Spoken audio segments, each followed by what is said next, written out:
Hey y'all, iRick Sky here, and within this video I want to talk about how to upgrade an existing WordPress site to SSL. Now if you don't know what SSL is, at a high level, if you go to a website, if you type http://whatever.com, then that's not SSL. But if you type https://whatever.com, that's SSL. Now SSL in the past was pretty much limited to, well, I shouldn't say limited to, but SSL in the past was primarily used by e-commerce websites. But because of changes to search algorithms, like Google, for example, if you don't have an SSL website, your rankings within search can be at a disadvantage because it's not perceived as a secure website. Fortunately, if you're like me and you were running a WordPress-driven website and you didn't want to have to reinvent the wheel and migrate all your posts and do all kinds of perform all kinds of cumbersome tasks, I'm going to try to make that an easy process for everyone. Now, before we continue, I must reiterate, be sure you have a complete backup of your server and all of your content before proceeding.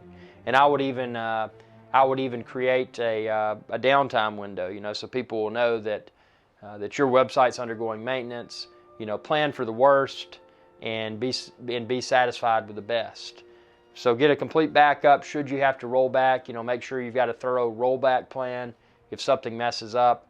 With all of those disclaimers in place, now I'm going to explain to you how I did it. So the first thing I did, and I'm pulling open my iPhone so I can tell you about this, check the link within this video's description because all of the links that I'm referencing I'll link within this video's description.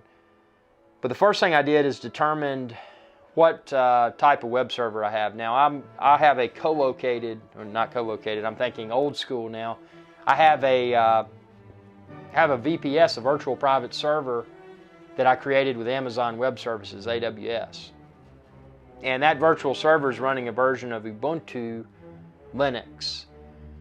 So the first thing I do is go, and obviously if you're running your own VPS, you should have root level access. So you can open an SSH session and securely connect to your Linux server's Unix shell, and then go in and have the access you need. So what I did, I went to Certbot, and Certbot's cool because it enables you to get a free, at least at the time of posting this, a free certificate. Because I didn't want to sink a lot of money into this. My purpose for going with SSL is well, actually it's purely Google search rankings. I don't want something that's going to hamper my appearance within Google search. So I went to Certbot, I entered my flavor of Linux and the Linux version, and then I followed the instructions on there. So it gave me very in-depth instructions for Ubuntu, and I was able to establish a secure session to my Linux shell and go in and run these commands. And what that did, that created the certificate. And there was a command where I did cert only, and you'll see that within this page. But I did that because I wanted to manually modify my Apache configuration files. Now Apache is a web server that I run on top of my Ubuntu Linux virtual private server, VPS. And so what I did, I ran these commands, generated a certificate, took note of the path, the Unix path, where these certificates reside, and then I went to the next step. The next step is that you actually need to configure if your Apache or whatever web server you're using is not already configured to have SSL enabled, you need to do that. And that was actually quite simple. I've got a link to an article within this video's description that explains how to do that. And some configurations may be more complex than others. Some people may choose using the Certbot instructions to automatically configure their Apache configuration files, but I'm a hands-on dude and I like to do it myself. I don't like the idea of a script, regardless of how positive the reviews may be. I don't like the idea of a script modifying any configuration files on my server. I like to do that manually. So I run multiple domain names, so my configuration was probably a little bit more complex than yours will be. But yeah, check that link within this video's description where I explain how to configure Apache. And then once that's configured, it's worth noting that these certificates will expire. So be sure that the way you've configured it enables your if you choose to do so. What I did, I use a cron job. A cron job is basically just a scheduled runtime for a task. So I've got a cron job that will every few months. I think the expiration on these certificates, I can't remember if it's 60 days or 90 days, but I've set up a cron job that will automatically renew my certificates and keeping my my certificates up to date so my website stays online. Now, the other thing you're probably going to want to do after you do this, obviously, is following the steps linked within this video's description for Apache and enabling SSL and telling Apache to point to these certificates that you generated with CertBot. And maybe you didn't use CertBot. Maybe you brought your SSL certificate from elsewhere. But once you've got all that configured, you'll want to restart your Apache and you'll want to test and make sure that you can connect to your web server by way of HTTPS. Now, if you're using a solution like I use, a VPS, a virtual private server through Amazon Web Services, you're going to need to check those firewall rules and ensure that port 443, that your SSL port, is being allowed by the firewall. Because if it's not, even though you've got, even though you may have configured everything correctly, that 443 port traffic is not going to pass. So this is all fine and dandy, and this gets you to one part through a few parts of the process, but the next step is to, and I'm trying to find the name of this product that I used, but it made it really simple for me, and it's a plugin. Let's see, I'm finding it right now again. And again, check the link within this video's description because I'm linking all of these links there for simplicity's sake. Let's see.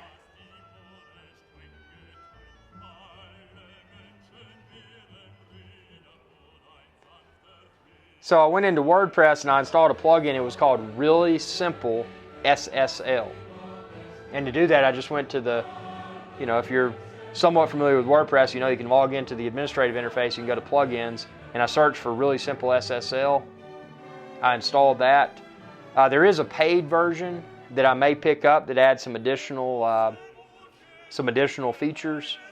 And again, this is such a cool tool that I'm probably going to pick that up anyway, just to support the developers, because it's a really cool tool. Basically, what that does is go through your. It's a plugin that that migrates your content to SSL. So, for example, you're upgrading from an existing WordPress site that is not SSL, it's just HTTP, but now you're going to go to HTTPS, so you want to make sure that any existing content that you have out there is going to appear. If you don't run Really Simple SSL, in essence, you may have broken a lot of your links, and that can really hamper your SEO, your search engine optimization, and just overall accessibility to your website. What I would do after all of this is configured and tested, go in, hit random pages on your WordPress site. Check within the after you run Really Simple SSL, check all the notes after it runs to see if it detected any unusual things, and if it did, try to address that. I didn't run into any problems. It was really simple. Just like it says, Really Simple SSL is a great plugin for WordPress. But after I did all that and I felt confident that everything should be successfully migrated to SSL, then you're going to want to go to your Google Webmaster Tools, because you're going to want to make sure that Google is aware that you're now an HTTPS site. Also, your Google Analytics, you're going to want to go into that and toggle that to where Google Analytics knows that you're now an SSL site. Sean Coonery, you're on my controller. That's Sean Coonery, the enormous Maine Coon cat on the table. But yeah, you're also going to want to make sure that Google Analytics is aware that you're now an SSL site. And all of those instructions, when you run really simple SSL, it had some links, and I felt that it did a really good job explaining how to step through that. Now, as a final test, well, one of the final tests, what I ran the Google mobile friendly tool and made sure that after the SSL update that my website was still perceived by Google as being mobile friendly. And that's important because that's another metric that if someone fails to create a website that's mobile friendly, that it can hurt your position within Google search. And Google search, I mean, that pretty much rules the world. I mean, it's, if you're no good in Google search, you're probably a failure. So that's important to remember. Another step that I performed is I went to SSLlabs.com, and again, you can check the link within this video's description because I've included a bulleted list of all of these links discussed there. But what SSL Labs will do, you can input your domain name, and it'll run a series of tests, and it'll come back and say, your overall performance score as an SSL website. And mine came back, it looked pretty good. Now, it did come back with some, with some suggestions, and it's not perfect. So there's probably some enhancements that I should consider implementing within the very near future. But that's a cool way to double check. And obviously, one of the other tests that you should perform is go to your website, https:// whatever your website is, .com or .net, .org, whatever, and check it out and make sure you've got that lock up there. Use a web browser such as Chrome. Click that lock, view the SSL information. It should populate and show you the details. Just an additional layer of due diligence that one can perform to better ensure that their website should be properly configured as an SSL website. And again, I was using a free certificate. Well, I am using a free certificate from Certbot, and I'm going to see how it works out. I mean, I was actually forced into migrating to SSL a few weeks ago because Google was, sending out the notifications, hey, starting in, I don't know if Google was sending it, it was third parties, but they were saying at some point in July, if you're not SSL website, it's really going to probably hurt you pretty seriously. So, with that being the case, I knew that I had to get my smorgasbord of websites updated to SSL. So using this method in conjunction with WordPress, again, my websites are WordPress, which is a content management system. If you don't know that by now, you're probably watching the wrong video. But so using Certbot in conjunction with my non-SSL WordPress site and following this procedure, I was able to successfully migrate my website to SSL without losing any of my content. But again, if you've watched this and you're getting excited about going out and trying it on your own, make sure you got a complete backup. If you're not computer savvy, don't attempt this. Find someone that is. Call your internet service provider. Ask if there's something they can do to help. I mean, this was easy for me, but I'm a computer nerd, and you may not be a computer nerd. And if you're not, that's perfectly acceptable, because there's a lot of people that run websites that are not necessarily computer nerds. So with that being said, again, check the link within this video's description. You can find all of the links. I hope this video was of value. Hope it was kind of goofy and maybe hopefully informative. I mean, I just wanted to, to compile all the lessons learned when I was researching updating my existing WordPress site that has a ton of content to a WordPress site that's SSL compliant without losing any of my content.